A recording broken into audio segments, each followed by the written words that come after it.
Let me ask you a quick question. How many hours, literally how many hours have you spent just silently listening to English? You know the grammar rules, right? You've got the vocabulary down. But for some reason, despite all that intense mental heavy lifting, the second you actually need to open your mouth and speak, nothing. Your lips freeze, your tongue kind of trips over itself in your mind. Yeah, it goes totally blank. Why is that? Well, welcome to This Explainer. Today, we are going to fundamentally shift the way you look at language learning. Actually, we're taking it entirely out of your head, and we're turning it into a physical workout. If you've been stuck in that frustrating loop where you understand everything you hear, but you can't get the words out, man, this is exactly what you need. We're going to fix the one absolute, game-changing secret to fluency that nobody ever talks about. So, here is your workout plan for today. First, we'll dive into the muscular secret. Then, I'll walk you through a simple 5-minute daily workout. After that, we'll master what are called sound clusters. We'll sync up your brain and mouth. And finally, we'll lock the whole thing in with the smart repetition system. Let's get into it. Section 1, the muscular secret. Speaking is physical, not mental. Okay, the biggest takeaway here is that speaking is, at its core, a purely physical act. Think about it like this. Imagine reading 100 books on how to do a perfect push-up. You know the exact form, you've memorized the biomechanics. I mean, you could probably teach a college class on it. But what actually happens when you drop to the floor to do one? You collapse, right? Because your muscles are weak.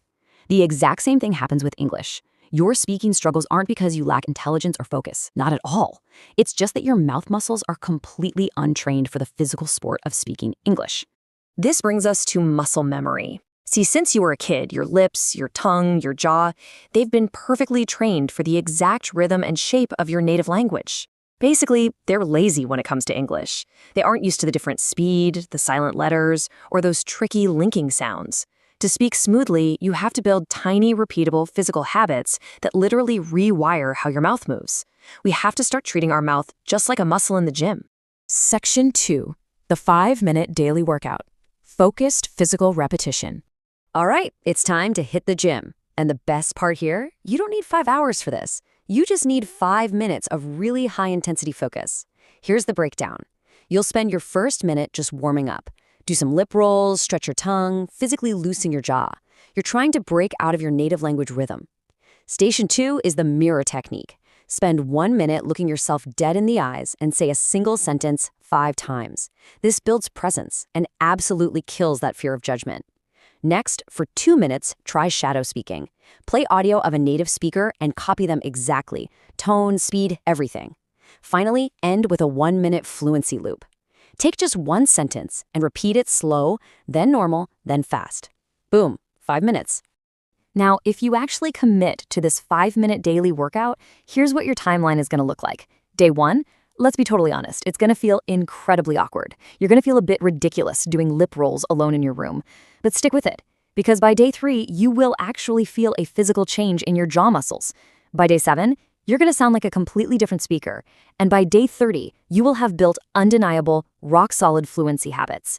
The consistency is what rapidly reshapes your confidence. Section 3, mastering sound clusters, speaking like a native, not a robot. So, this is where we stop sounding like a mechanic reading a manual, right? A sound cluster is a total game changer. It's a group of 3 to 6 words that you say together as one smooth musical unit, with no breaks, no stops, no spaces. Most of us are taught in school to speak one word at a time. But honestly, even if your grammar is flawless, that robotic pacing ruins fluency. Native speakers don't do that. They blend syllables, they drop sounds entirely, and they let their speech flow like a piece of music. Let's look at how a sound cluster actually evolves in real time. Step 1 is our robotic learner. What are you doing? Very slow, very broken. Step 2 starts to connect the dots a bit. What are ya doing? Better. But step 3? That is true fluency. What you doing? Do you hear that? What are shrinks down to just what, and you doing completely blends together. It's fast, smooth, completely natural. Fluency isn't about perfectly assembling vocabulary words. It's about producing effortless rhythms. To get you started, here are 5 secret fluent phrases that native speakers use every single day. Things like, what do you think? Let me help you. Give me a minute. I gotta go. I want to do it. Try practicing these almost like a short song, or even loop a background beat and rap them. Don't try to fake an accent. Instead, just feel the music of the cluster and blend those sounds together.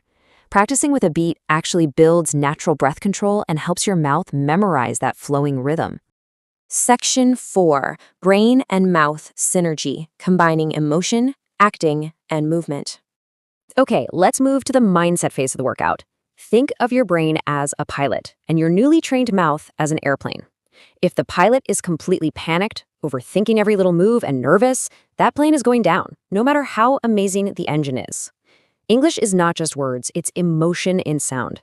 People are always going to remember your energy and your presence long after they forget your textbook grammar mistakes. So how do we fix a panicked pilot? You practice like an actor, not a student. Take a simple sentence, like, I'll be there in 5 minutes. First, stand up and say it like you are incredibly excited. Use your hands, let your body move. Okay, now say it like you're furious. Now say it nervous. When you inject real emotion and full body movement into your practice, your brain literally forgets to be afraid. You stop judging your own voice and you start actually focusing on the meaning instead of obsessing over getting it perfectly right. Section 5. The Smart Repetition System. Repeating to become, not to remember. All of this builds into our final routine. Look, mindless, flat repetition where you just sound like a bored parrot, that actually builds bad habits and destroys your confidence. Instead, you've got to use this 5-stage method. Stage 1, slow clarity. Stretch out the vowels. This is strictly for muscle training. Stage 2, flow. Say it at a normal, connected, conversational rhythm. Stage 3 is emotion. Say it sad, then say it angry so your brain takes full ownership of the words. Stage 4, pressure. Say it as fast as humanly possible to push your reaction speed to the limit. And finally, stage 5, real-world use. Close your eyes and imagine you're saying it in a high-stakes job interview. This layering system takes one single sentence and builds mouth memory, reaction speed, and serious comfort under pressure. Just look at the stark contrast between these two approaches. On the left, we have the passive learner. They watch 3 hours of grammar tips on YouTube, take beautiful color-coded notes, buy expensive books, and spend 0 minutes actually speaking out loud. Result, they stay silently frustrated. On the right is the fluent speaker. They watch a 10-minute explainer, take one single sentence, run it through the 5 stages we just discussed, and physically train their mouth every single day. One is just collecting data, the other is actively transforming. I absolutely love this ethos from our source material. I don't repeat to remember, I repeat to become. You have to stop treating language like some school subject you're trying to memorize for a final exam. You need to start treating it as an identity that you are stepping into. The repetition you do in the mirror, in the shower, or early in the morning, that invisible behind-the-scenes work, that is exactly what builds the confident speaker the world eventually gets to hear. Which brings us to the end of our explainer today and leaves you with one final, very important question. You now know the muscular secret. You literally have the 5-minute workout plan. So, what's it going to be? Will you train your mouth today? Or will you let your fears keep you totally silent? The choice is entirely yours. Just remember, your fluency begins the exact moment your silence ends. Get in front of that mirror and start training.